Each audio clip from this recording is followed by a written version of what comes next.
Welcome to this video. Today we'll talk about the different zooming tools available within Wave.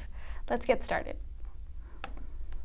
I'll start by loading a DTEC file.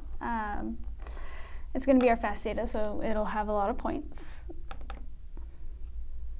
And so once I've loaded the file, and I'll need to load channels into my graph, so I'll select my data source.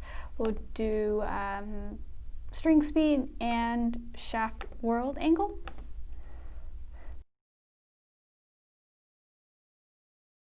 So once I'm done, I'll exit my dialog, and then let's zoom into a section. So right now we're viewing data that's in, August 11th, 2018, and then our actual data of interest is August 24th to August 25th. And so there's a couple of options for how we can zoom into this area.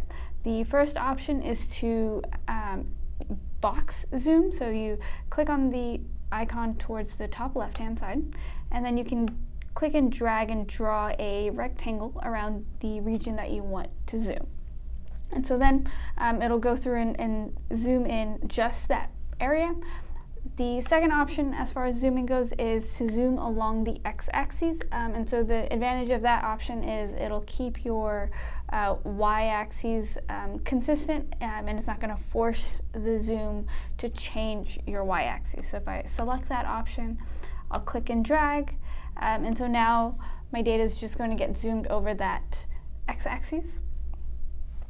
The third option is to zoom along the y-axis. So if your region of interest is just a certain y range, you can select that option, click and drag, and it'll just zoom along the y-axis. Say for instance you've zoomed and you've gone too far, or you want to reset, you can click on the fourth icon, and that'll just zoom out on all your data. And then there's some free zooming tools. So the first one, as you're clicking on your graph, it'll zoom in around that point. The more you click, the more it zooms. And then if you need to zoom out, just by clicking, you'll select the last tool, and then that'll just zoom out based on where you're clicking in the graph.